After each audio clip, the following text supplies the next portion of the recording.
Bueno, es importante siempre contextuar, siempre situar en el contexto, porque a partir del contexto se puede descifrar la situación de aquello que es el referente de nuestro análisis, de nuestra reflexión, de nuestra crítica.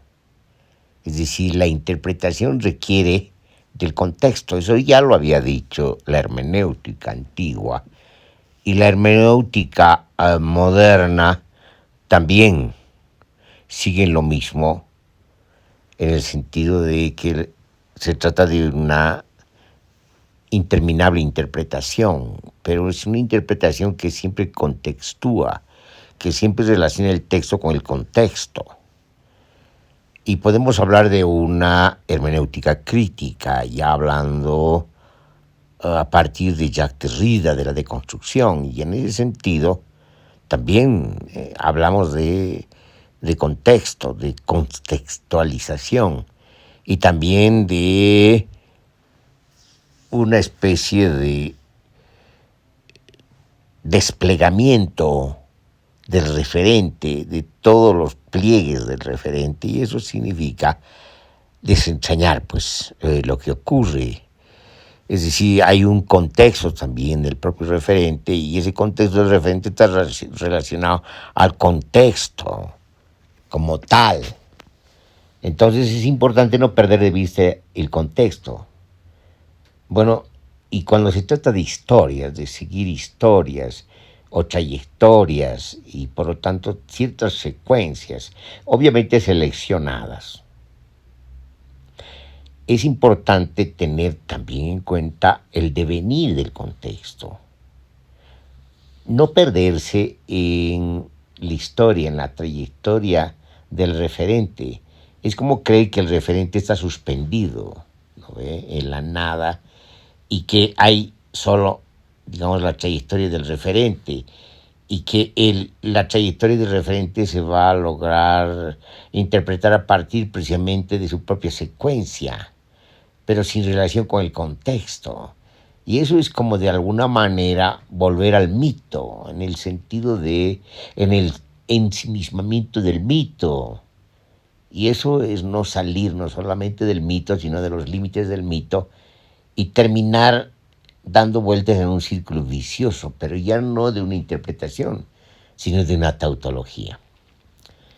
Por lo tanto, es menester volver al asunto de la interpretación, de las herencias de la interpretación, de las herencias hermenéuticas, hasta la herencia de la crítica hermenéutica, para poder volver a interpretar y por lo tanto poner en crítica, en la mirada crítica, aquellas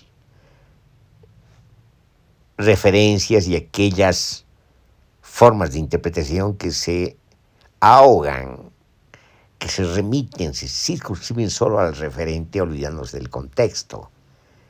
Es menester hacer esa crítica porque, por más minuciosa que sea la búsqueda, su búsqueda, el recurso a la documentación y por lo tanto a una secuencia de documentos, un armado de documentos, en la medida que esos documentos solo se refieren al referente, terminan armando pues una trayectoria suspendida en la nada, una especie de existencia. Y en ese sentido vuelven al mito y se terminan atrapados en el mito. Eso ya no es una interpretación, eso es un mito. Entonces es indispensable volver pues otra vez al contexto.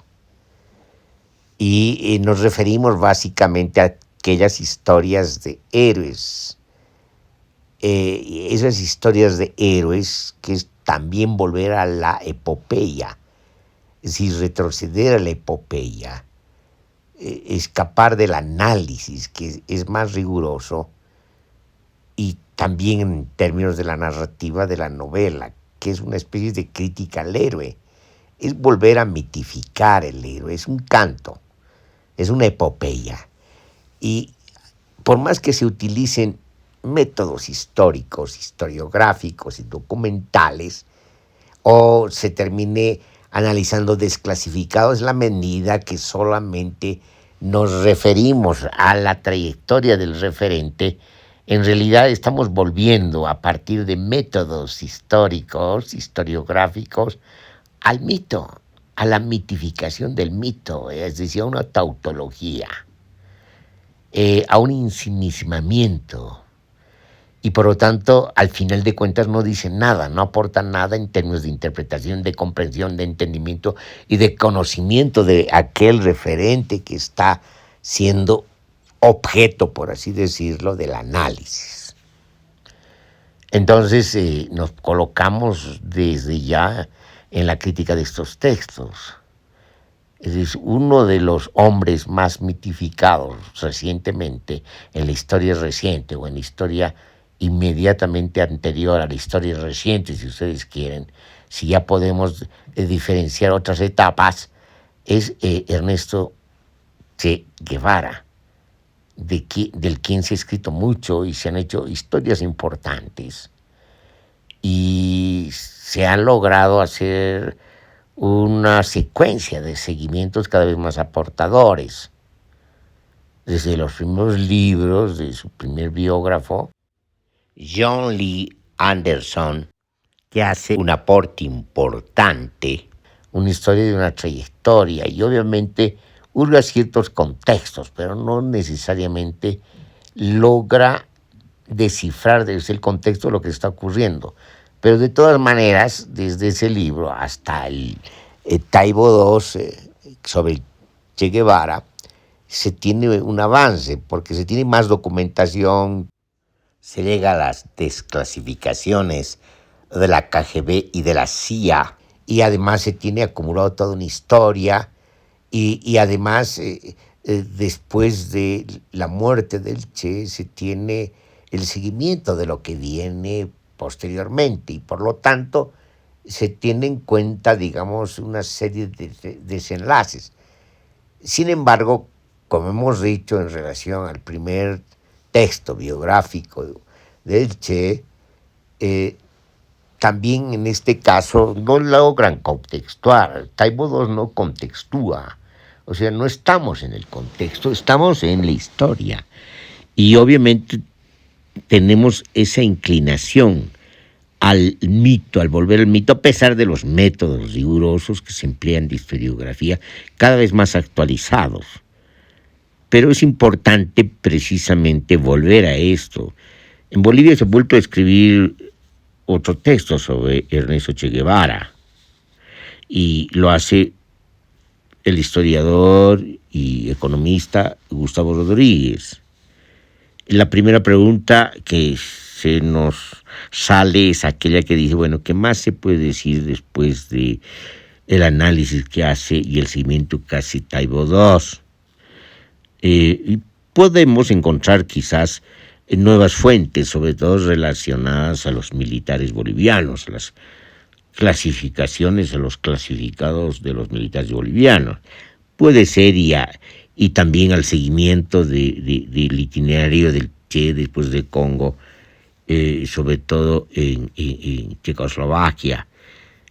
Todo eso de alguna manera es un aporte, pero volvemos al mismo asunto. No terminan de contextuar fuera de los problemas de qué más se puede decir. Es decir, ya estamos en otro contexto, en un contexto que ha sido definido desde 1994 por el levantamiento indígena maya y el ejército zapatista contra el capitalismo, pero desde una perspectiva indígena y también desde una perspectiva ecológica y desde una perspectiva de la vida, y con una proyección que ya no es estatal, sino que tiene un carácter autogestionario, de autogobierno, de autodeterminación, que son las sociedades que tienen una composición a partir de los caracoles. Entonces ya estamos en otro contexto y es importante tener ese contexto en cuenta para poder precisamente interpretar el referente que tenemos a mano, que queremos interpretar. Si volvemos una y otra vez al mismo nombre y al mismo hombre y su trayectoria heroica, es por algo, y ese algo tiene que ver precisamente porque todavía no está suficientemente interpretado. que hay cosas sueltas, hay cabos sueltos, no solamente eso, sino que no se ha terminado de interpretar y por lo tanto hay una insatisfacción. Si hay ese retorno, entonces es importante criticar el método mismo, los procedimientos mismos, inclusive los historiográficos, y tratar de pensar dónde está la falta, la ausencia de algo que nos permitiría precisamente descifrar el propio referente. Y eso es importante en relación otra vez al contextuamiento y al devenir del contexto.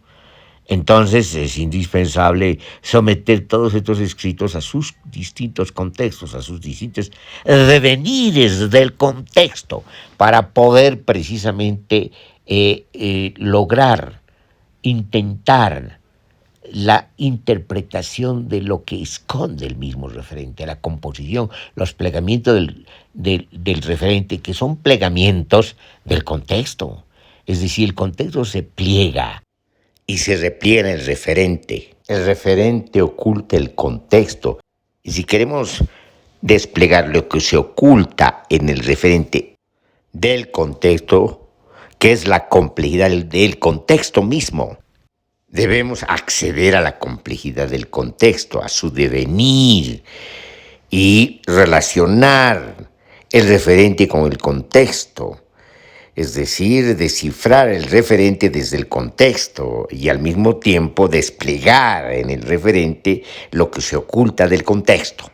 Por más problemático que aparezca todo esto, por más trabalenguas con las que se exprese o aparente expresarse, lo importante es lo que se está diciendo. Se está relacionando texto y contexto como en la hermenéutica y en este caso el referente del análisis con el contexto. Hay otra anotación importante que hay que hacer al respecto. Es decir, después de la muerte del Che y después del fracaso de la guerrilla en el sudeste boliviano, han ocurrido acontecimientos importantes que tienen que ver con guerrilla y sobre todo en la patria de Ernesto Guevara, donde nació, porque la otra patria de Ernesto Guevara es Cuba, donde se nacionaliza. Hay dos guerrillas importantes que se suceden y que tienen una logística, logran una logística y logran un impacto, logran inclusive, podemos decir, una convocatoria, por más restringida que sea, logran hacer noticia, pero sobre todo logran irrumpir en el panorama de la dictadura militar, en el panorama represivo de la dictadura militar. Esas son la guerrilla montonera y la guerrilla del ERP.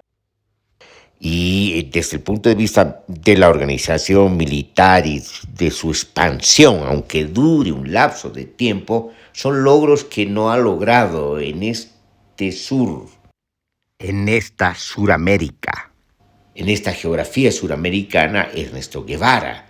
Es decir, podemos decir que son las guerrillas montonera y la guerrilla del ERP que nombran, que tienen como referente, que tienen como imagen al Ernesto Che Guevara, su trayectoria, su acto heroico, son las guerrillas que sobrepasan los límites a los que llega la guerrilla del Che en Bolivia.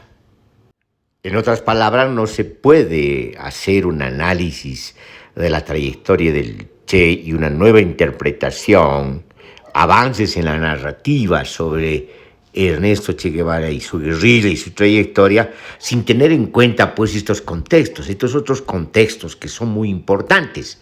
Y podemos sumar más, porque hay la guerrilla de Hugo Blanco, la guerrilla trotskista de Hugo Blanco, que toma tierras en el Perú. Entonces hay un contexto que es importante tener en cuenta, donde evidentemente se sobrepasan los límites a los que llega el propio Ernesto Guevara.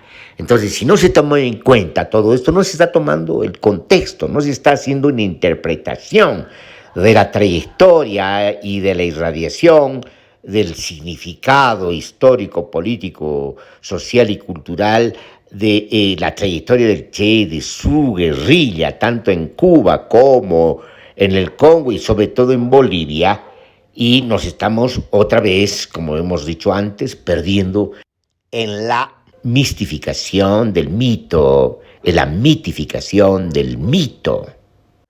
Hay que aclarar que la guerrilla, si se puede hablar de esa manera, pues se trata de autodefensas campesinas en el contexto peruano de 1962, cuando efectivamente toman tierras. En 1963 agarran a Hugo Blanco y en 1966 lo juzgan. En consecuencia, esta guerrilla de Hugo Blanco es anterior a la guerrilla del Che. Por lo tanto, estamos hablando de contextos anteriores y posteriores a la guerrilla del Che en Bolivia. Los contextos de los que hablamos son espaciotemporales. Lo mismo podríamos decir de la guerrilla de las FARC, que son un poco anteriores o arrancan con cierta anterioridad a la guerrilla del Che en Bolivia, pero, digamos, atraviesan con su temporalidad la misma guerrilla del Che y hasta después. Hablaremos por lo menos hasta el 2008, o más hasta la firma de paz que ocurre el 2016. Desde 1964, cuando se fundan las FARC al mando de Pedro Antonio Marín, más conocido como Manuel Marulanda Vélez, o más bien Tiro Fijo, su mote, hasta la firma del acuerdo de paz entre el gobierno de Colombia y las FARC, transcurren 52 años.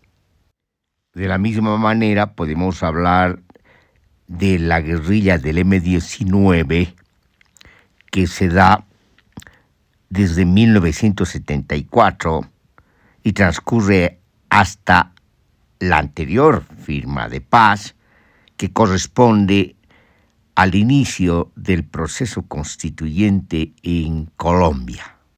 Siguiendo los contextos nacionales de la guerrilla en América Latina y el Caribe, no podemos olvidarnos que después de la caída del gobierno de Jacobo Arbenz Guzmán en 1954, con intervención norteamericana, en pleno contexto de la Guerra Fría, se da lugar a la conformación del primer grupo guerrillero propiamente dicho, el Movimiento Revolucionario 13 de Noviembre,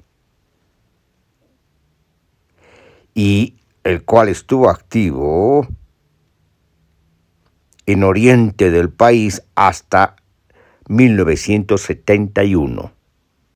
Entre 1991 y 1996 se firman los acuerdos de paz entre el gobierno de Guatemala y la Unidad Revolucionaria Nacional.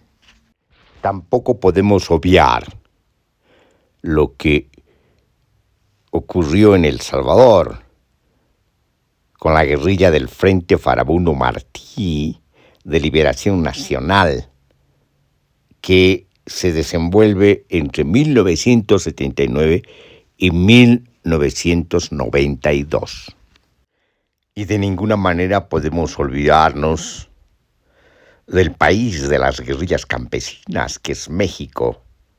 Pero para no ir tan lejos, podemos arrancar en 1968, cuando se da la masacre de Tlatelolco. Después de la masacre de Tlatelolco se forman nuevos grupos guerrilleros, tanto urbanos como rurales. Particularmente durante la década de los 70, las guerrillas combaten al gobierno y al ejército mexicano. Podemos hacer el seguimiento hasta 1994, cuando estalla el levantamiento maya del Ejército Zapatista de Liberación Nacional, que inicia otro contexto, el contexto que podemos llamar de la historia reciente propiamente dicha, que corresponde al contexto que se da en la temporalidad, en el espacio-tiempo de 1994 hasta nuestros días, donde se suceden movimientos sociales con características descolonizadoras y de interpelación indígena al modelo colonial del capitalismo dependiente de los países de América Latina y el Caribe. Como se verá, la historia de las guerrillas en el continente es amplia y proliferante. Por otra parte, tenemos distintas coyunturas, distintos periodos, por lo tanto, distintos contextos en el devenir del contexto histórico, político, social, económico y cultural del continente y del mundo. Tenemos que tener en cuenta estos contextos para descifrar nuestros referentes, que son la guerrilla, y en el caso particular para descifrar la guerrilla del Che en Bolivia. Vamos a dejar pendiente, aunque ya hemos hablado de esto y hemos escrito sobre esto en el ensayo La isla que contiene al continente, refiriéndonos a la guerrilla y a la revolución cubana. Vamos a dejar pendiente esto por razones obvias, en el sentido de que vamos a situarnos en el impacto de la revolución cubana en el continente después de la revolución cubana, ocasionando la estrategia y la táctica de las guerrillas como salida a la crisis de legitimación de los gobiernos y de las repúblicas en el continente. La revolución cubana se da en el contexto definido por la finalización y el desenlace de la Segunda Guerra Mundial, cuando los vencedores de la guerra imponen un nuevo orden mundial, básicamente regido por dos superpotencias que emergen de la Segunda Guerra Mundial. Una de ellas es el complejo militar, económico, tecnológico, científico, cibernético y comunicacional de los Estados Unidos de Norteamérica, y el otro es el complejo de la Unión de Repúblicas Socialistas Soviéticas, que es otro complejo militar, económico, político, cibernético y comunicacional, y sobre todo de propaganda. En este contexto se define la hegemonía del ciclo largo del capitalismo de los Estados Unidos de Norteamérica. Aunque la Unión Soviética es la otra hiperpotencia, se halla dentro del sistema mundo capitalista. No sale de este sistema mundo, no define una alteridad y tampoco una alternativa, sino una coexistencia pacífica, dejando la hegemonía del sistema mundo capitalista a la superpotencia de los Estados Unidos de Norteamérica. Este contexto mundial dura hasta la caída de la Unión de Repúblicas Socialistas Soviéticas, hasta la disolución de la URSS, que se da entre 1990 y 1991, antecediéndole como síntoma anunciador la caída del muro de Berlín, que se da en 1989. El contexto mundial 1945-1991 es caracterizado de una manera muy singular, refiriéndose a la situación bélica, por así decirlo, enfriada. Por eso se llama la Guerra Fría. Durante la Guerra Fría se conforma la OTAN bajo la hegemonía y la dirección de los Estados Unidos de Norteamérica. Esto ocurre en 1949. La Unión Soviética conforma en contraposición el Pacto de Varsovia en 1955. En el contexto de la Guerra Fría se dan desenlaces puntuales que hay que tener en cuenta como características o perfiles precisamente de este contexto mundial que llamamos el de la Guerra Fría. Uno de ellos tiene que ver con el bloqueo de Berlín que se da entre 1948 y 1949.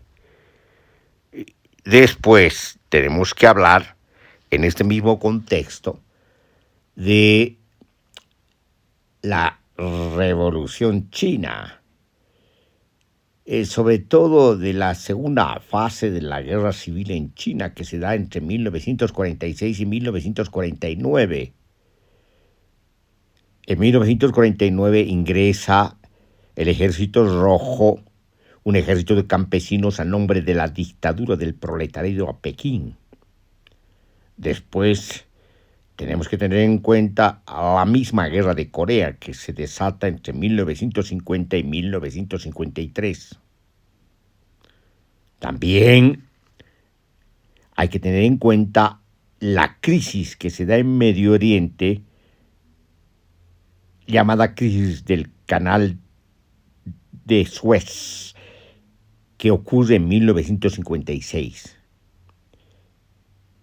Volvemos a la crisis de Berlín de 1961 y después llegamos a la crisis de los misiles cubanos que se da en 1962, que casi desencadenan una guerra nuclear que podemos llamar supercaliente en contraposición del denominativo Guerra Fría.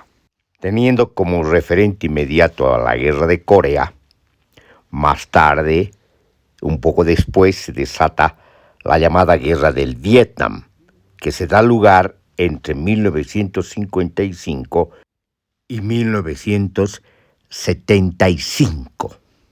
La Guerra del Vietnam termina con la victoria del Vietnam sobre la hiperpotencia de los Estados Unidos de Norteamérica. Esta victoria marca un hito porque demuestra lo vulnerable que es un complejo militar económico, cibernético, tecnológico y comunicacional en el contexto de la crisis del sistema mundo capitalista en su etapa ya de dominancia financiera. En este contexto del orden mundial bipolar, donde se da una hegemonía de los Estados Unidos de Norteamérica en el sistema mundo capitalista, pero compartiendo el dominio del mundo con la Unión Soviética, las contradicciones del sistema mundo capitalista, las contradicciones del orden mundial, no se dejan esperar, se hacen evidentes. Por ejemplo, la ruptura de China, de la República Popular China, respecto a su anterior alianza con la Unión de Repúblicas Socialistas Soviéticas. Por otra parte, Francia reclama una mayor autonomía en la OTAN. Incluso se sale de manera provisional de la OTAN. En otras palabras, el dominio y la hegemonía son puestas en cuestión, manifestando las contradicciones del contexto mundial. La URSS, usando el Pacto de Varsovia, se ve obligada a invadir Checoslovaquia en la llamada Primavera de Praga de 1968, que buscaba un socialismo más abierto, más participativo, más democrático, más estético y, si ustedes quieren, usando esa palabra, humanista. En simetría, los Estados Unidos de Norteamérica conforman y obligan al resto de los países del continente a la llamada doctrina de la seguridad nacional, que supuestamente trata de detener la expansión del comunismo. Se implanta el Plan Cóndor, recurriendo a las dictaduras militares, también impuestas por los Estados Unidos de Norteamérica, a través de políticas de promoción del Departamento de Estado y particularmente de políticas de intervención directa del Pentágono. Así como la guerra del Vietnam desata una crisis política y moral en la sociedad norteamericana, de la misma manera, la guerra de Afganistán va a desatar una crisis interna en la URSS. La guerra que se da en 1979. Algunas de las consecuencias de esta crisis en la URSS se dan con el gobierno de Mikhail Gorbachev y con las reformas conocidas como Glasnost en 1985 y la Perestroika en 1987. Se puso fin a la participación soviética en Afganistán. Se retira el ejército de la URSS de Afganistán, lo que implica prácticamente la derrota del otro complejo militar, económico, tecnológico, cibernético y comunicacional, que es la URSS. De manera simétrica se dan dos derrotas de estas dos hiperpotencias del orden mundial bipolar: la guerra del Vietnam y la guerra de Afganistán, lo que señala los límites de estas hiperpotencias y la clausura misma de este orden mundial bipolar y el cierre de este contexto mundial, puesto que después se va a abrir otro contexto mundial, que es el que estamos experimentando hasta ahora, hasta la fecha. De manera inmediata, como piezas de dominó, caen los estados socialistas de la Europa Oriental, a excepción de Rumanía, donde se va a dar lugar a otro desenlace.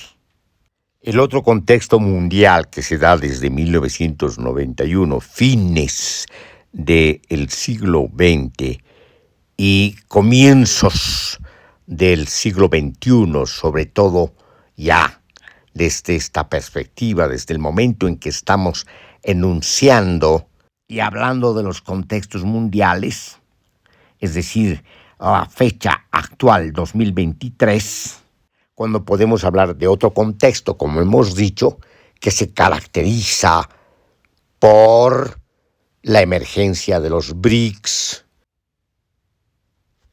del derrumbe del orden mundial bipolar, abriéndose escenarios a lo que se considera todavía mediáticamente de la multipolaridad, la que todavía no se ha dado de manera contundente. Sin embargo, tenemos la emergencia de distintos bloques Por una parte, una hiperpotencia solitaria, un fabuloso complejo militar, económico, científico, tecnológico, cibernético y comunicacional de los Estados Unidos de Norteamérica, una hiperpotencia hipertrofiada que muestra más desmesura inútil en el nuevo contexto mundial. Por otra parte, emergencia de bloques como el mismo bloque de la Unión Europea, tanto económica como política, pero también el nuevo bloque que se va conformando a través de la emergencia de la superpotencia económica, la fábrica del mundo, a lo que se ha convertido la República Popular de China bajo el llamado socialismo de mercado, que se impone después del fracaso de la Revolución Cultural China. Un socialismo de mercado que más se parece a una composición barroca de formas de capitalismo, desde el capitalismo salvaje hasta los capitalismos más avanzados, hasta las revoluciones industriales, tecnológicas, cibernéticas más avanzadas que se están dando en la República Popular China. Entonces estamos asistiendo a un campo de fuerzas y a una correlación de fuerzas que todavía no ha definido una resultante categórica. Todavía estamos en las etapas indefinidas o provisionales del nuevo contexto, donde sí parece claro que el orden mundial de las dominaciones se va derrumbando y va implosionando. Antes de entrar al contexto boliviano, en el lapso de la guerrilla del Che en Bolivia, vamos a hacer una aclaración respecto a no considerar todavía, aunque lo hemos hecho en un escrito sobre el segundo Somoza, que consideramos que es Daniel Ortega. Nos referimos a la revolución sandinista y a la guerrilla rural urbana sandinista. En julio de 1979 entran las brigadas y las columnas sandinistas a Managua. Consideramos que lo que sucede desde el 2007, cuando asume la presidencia Daniel Ortega, es el momento de la repetición comediante, de la comedia grosera y por lo tanto de la impostura de lo que fue la revolución sandinista. La guerrilla del Che en Bolivia se da en el contexto de las dictaduras militares, por lo tanto en el contexto de la Guerra Fría. Concretamente estamos hablando de la dictadura militar de Barrientos, aunque en 1966 se dan elecciones y supuestamente René Barrientos Ortuño llega a la presidencia por elecciones, pero se tratan de elecciones en el contexto de la dictadura militar, donde no se dan pues las condiciones de posibilidad para el ejercicio de la democracia formal. Podemos decir que estamos hablando de gobiernos que son la manifestación institucional de la crisis, porque las instituciones democráticas son abolidas, a pesar de lo que hemos dicho, de una simulación de elecciones. Una dictadura militar es de por sí crisis política.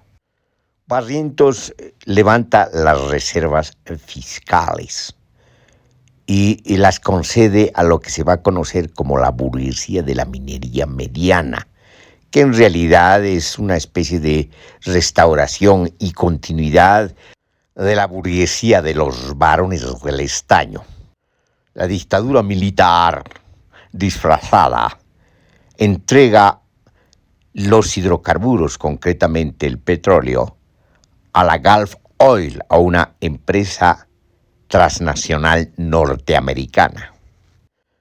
Durante la dictadura militar de Barrientos se perpetra la masacre de San Juan contra los mineros que resistían a la dictadura y entregan una mita para apoyar a la guerrilla del Che.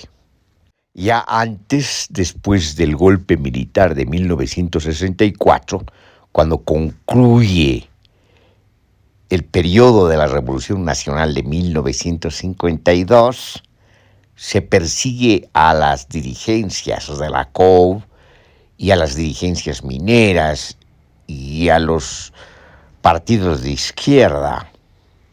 Se puede decir, sintetizando, que se trata de un gobierno completamente sumiso a la égida norteamericana, monitoreada no solamente desde la Casa Blanca, sino también desde el Pentágono y la CIA.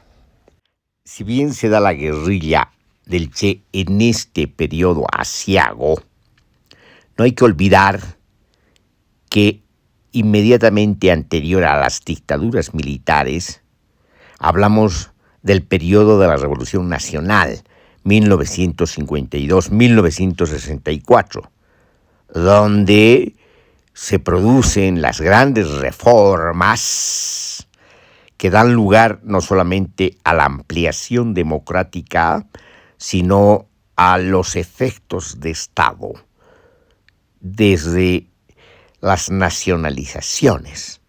Y por lo tanto estamos hablando de un Estado-nación que no solamente es una ficción jurídico-política, sino que se institucionaliza como tal. Estamos hablando de la nacionalización de las minas, estamos hablando de la reforma agraria, también estamos hablando del voto universal y de la reforma educativa. En el altiplano y los valles, los campesinos reciben las tierras de la reforma agraria. Y ocurre lo que dice René Zabaleta Mercado, que los hombres se igualan a través de la reforma agraria. Este es un dato importante para entender qué pasa con la guerrilla del Che, que no recibe el apoyo campesino que requería. Ciertamente, la guerrilla no se da en el contexto andino, sino se da en el contexto del sudoeste boliviano, en la quebrada grande Ñancahuazú.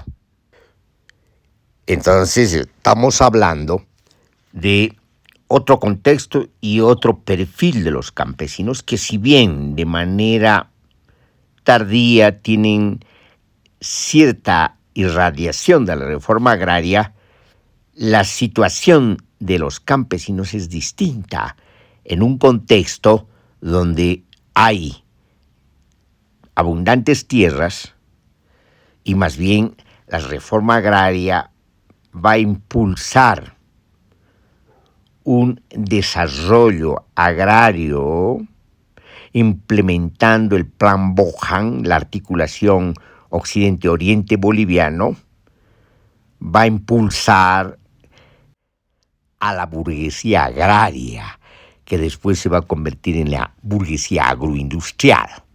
Entonces estamos hablando de un contexto donde se dan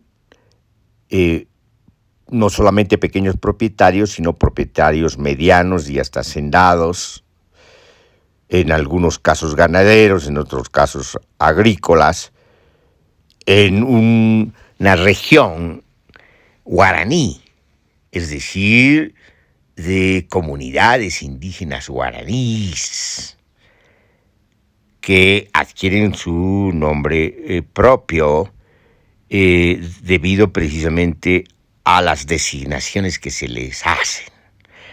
Entonces estamos hablando de la problemática de las comunidades indígenas, que es una problemática colonial, de la decolonialidad y de la descolonización, que obviamente tampoco toma en cuenta la guerrilla del Che.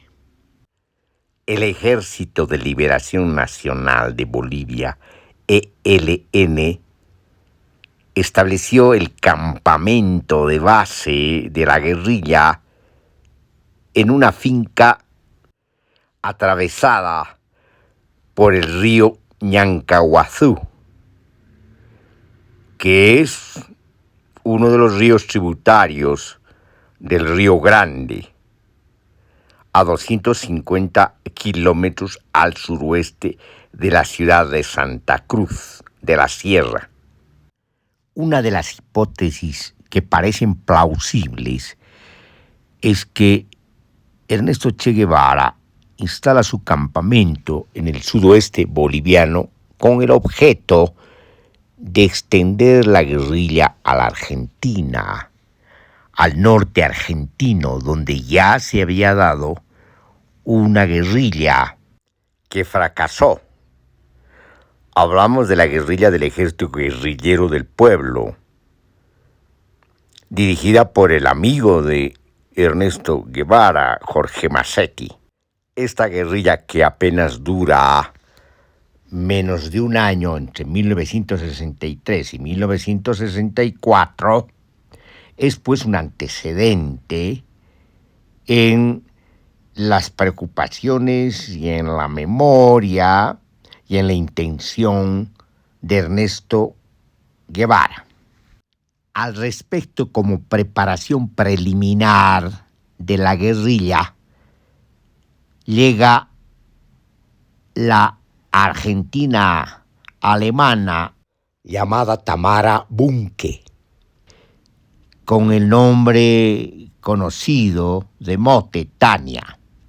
También llega Ciro Bustos, que tenía la tarea de organizar una red de apoyo en Argentina sobre la base de grupos de izquierda, sobre todo disidentes del Partido Comunista. El mismo año llegan hombres de confianza del Che. Hablamos de Harry Villegas, más conocido como Pombo, y Carlos Coelho, conocido como Tuma. Ya se encontraba José María Martínez Tamayo, quien va a ser conocido como Ricardo. Estos son los preparativos preliminares de la guerrilla de Ñancahuazú.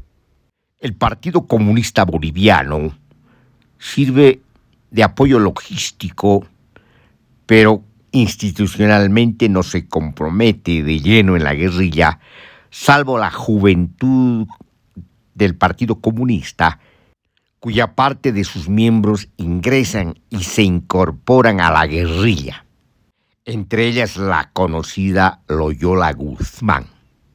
Los hermanos Peredo también se incorporan a la guerrilla del Che, el Inti y el Coco Peredo. Una vez fracasada la guerrilla, el Partido Comunista también va a servir de logística para que escapen los sobrevivientes de la guerrilla. En el libro de Gustavo Rodríguez Ostia, Con las armas el Che en Bolivia, en los primeros capítulos tenemos la configuración y la descripción de una de las composiciones de la Guerra Fría. Y esa composición a la que nos referimos tiene que ver con los totalitarismos que se forman en los estados socialistas de la Europa Oriental y en la Unión de Repúblicas Socialistas Soviéticas. Concretamente en la RDA, de donde proviene la llegada a Cuba y a la conexión con el proyecto guerrillero de Ernesto Che Guevara, que es la que hemos citado, Tania. Había una efervescencia de la Revolución Cubana en la misma isla y en el contexto latinoamericano, sobre todo en aquellos estratos que tienen que ver con jóvenes románticos. El entusiasmo es vivido de manera evidente por Tania.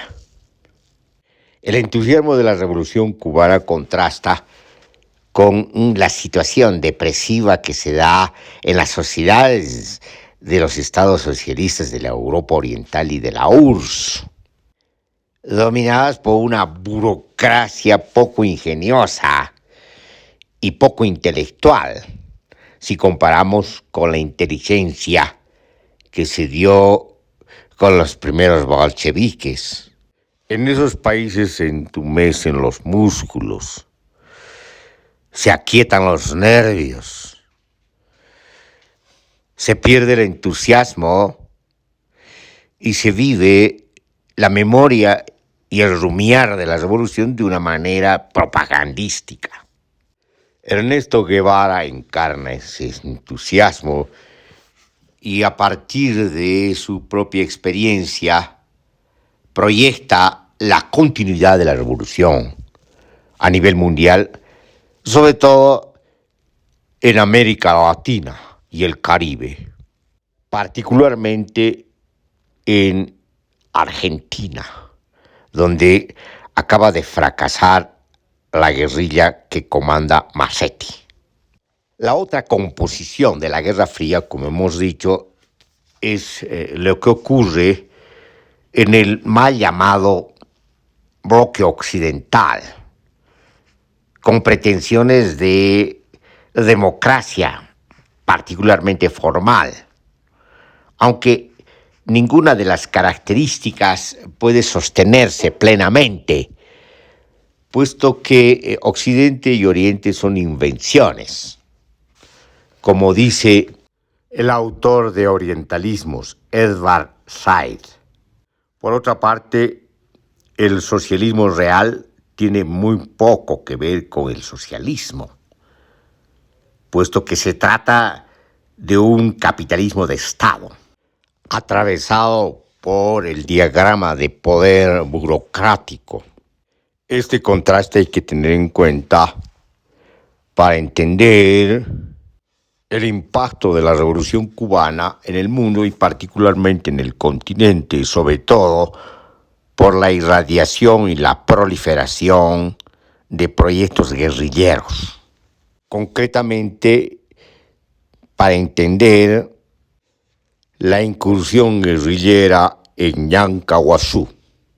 La otra composición de la Guerra Fría, como hemos dicho, es la superpotencia de los Estados Unidos de Norteamérica, que va dejando su tradición democrática y cada vez adquiere las características de una composición imperialista. Se inclinan por responder a lo que llaman la expansión comunista con la promoción de dictaduras militares, por lo tanto, con regímenes autoritarios y represivos, altamente sumisos a las políticas del Departamento de Estado y sobre todo del Pentágono y la CIA. En el contexto de la Guerra Fría hay dos bloques autoritarios, dos bloques represivos, dos bloques que pueden expresar el congelamiento de las dinámicas políticas a partir de estrategias autoritarias y totalitarias. En este contexto, la Revolución Cubana es una fisura, es una apertura, es la reemergencia de las utopías, de las ilusiones y del entusiasmo de la revolución. Podemos decir que esta es la energía, pues, con la que se proyecta la guerrilla en el sudoeste boliviano. Pero la utopía es la utopía y el entusiasmo es el entusiasmo. La utopía, en realidad, para decirlo de ese modo, es una construcción conceptual, es un constructo de la razón, es una orientación, es una idea. Es la idea que se pone como finalidad. Empero la finalidad es lo que no necesariamente se cumple, sino que orienta, puesto que todo depende de la correlación de fuerzas y la resultante de la correlación de fuerzas. Por otra parte, todo depende de lo que acontece en la realidad, sinónimo de complejidad. Si bien al principio hubo entusiasmo, como en toda revolución, en la revolución cubana, si bien desató y volvió a reemerger la utopía, apoyada por sentimientos sociales y populares, y este entusiasmo por la revolución cubana se irradió no solamente en el continente, sino en el mundo. El problema vino después, en la contrastación con la realidad. Como dijimos antes, una revolución es una rebelión. Es la rebelión contra la historia y la realidad. Y por lo tanto se opone a la historia y la realidad y busca la alteridad de la historia y la realidad. Busca construir otra realidad, transformar la realidad, transformar el mundo, abrirse a mundos alternativos. Pero para que esto ocurra depende de un conjunto de condiciones de posibilidad histórico-político-culturales y ecológicas para asumir la complejidad en toda su dinámica e integralidad. Ya la Revolución Rusa nos demostró, no se puede hacer un socialismo en un solo país.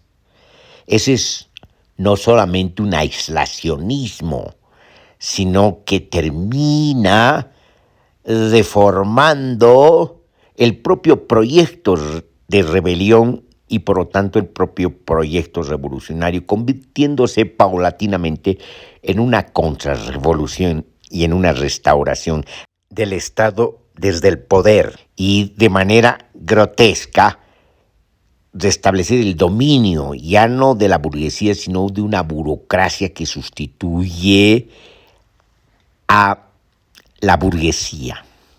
La Revolución cubana quiso defenderse y evitar su aislamiento después de su victoria en Bahía Cochinos con la alianza con la Unión de Repúblicas Socialistas Soviéticas al declararse socialista. Por otra parte, también se propuso expandir y proyectar la revolución al continente, proyectando la estrategia y la táctica foquista en el continente. Sabemos que la alianza con la burocracia de la URSS terminó congelando la revolución y burocratizándola. Rápidamente llegó a finalizar el entusiasmo, sustituido por la propaganda. Sabemos también que el proyecto foquista fracasó, salvo donde se expandió como guerrilla, en cierto sentido victoriosa por permanecer en el tiempo, como en el caso de las guerrillas en Colombia, y de manera más bien provisional por su expansión logística y convocatoria restringida en el caso de los montoneros y del ERP. En otras palabras, la utopía quedó suspendida, desconectada de las dinámicas de la realidad. El Partido Comunista se anquilosó, derivando en las condiciones políticas de un mayor autoritarismo cuando se da el caso de un país socialista bloqueado, obligado al aislamiento, dramatizando el aislamiento después de la caída de la URSS y de los estados socialistas de la Europa Oriental. De todas maneras, la Revolución Cubana resistió, pero resistió de una manera burocrática, extirpando la crítica y sobre todo la rebelión inicial, permitiendo solo el discurso funcionario. Los mismos discursos oficiales jerárquicos perdieron vitalidad y capacidad de convocatoria.